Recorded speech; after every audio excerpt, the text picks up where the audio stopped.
Red Bull will find themselves at a crucial juncture soon when they will have to decide the direction they will be taking with their future engines. Following Honda's exit from F1 at the end of 2021, Red Bull are expected to take over Honda's current engine program, but this is only supposed to be a temporary solution. Eventually, a totally new engine regulation will be introduced, and with no new engine supplies on the horizon, Red Bull's options seem limited. Team advisor Helmut Marko has discussed this with Motorsport Total. I'm your host Dylan Shelley, and first up on Formula World, Marko drops big hint about future F1 engine. Marko began by divulging where they will maintain the Honda engines after 2021. Our plans are to carry out engine maintenance on our existing Red Bull campus and to adapt a hall for it.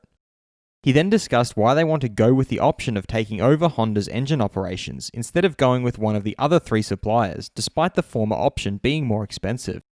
Of course, this option is more expensive, but first of all, we get the engine, which in coordination with the chassis department promises the best outcome in terms of performance. In the medium term, I believe that these investments can be made again.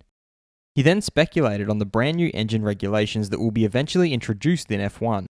If the indications become true that the new engine is much simpler to build, that the MGU-H will no longer be needed, that it still remains innovative, but the annual cost limit is somewhere around 50 million, then that's no longer as complex a topic as the current engine.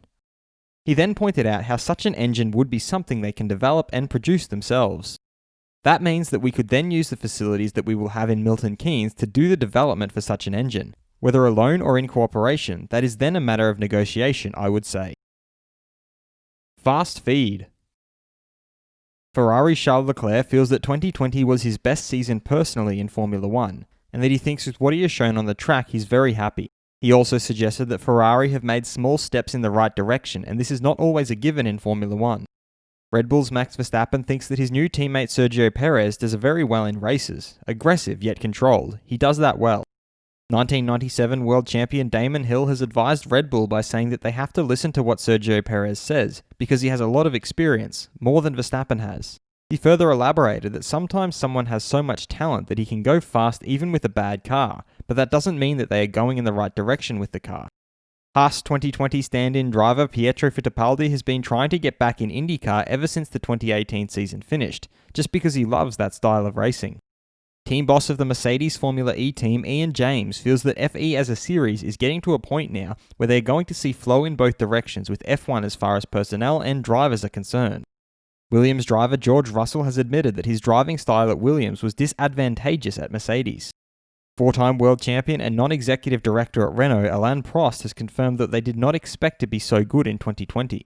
He added that it is especially interesting to see that so many little things on the car worked so well. This is good, as it allows them to make a plan for 2021 and also for 2022.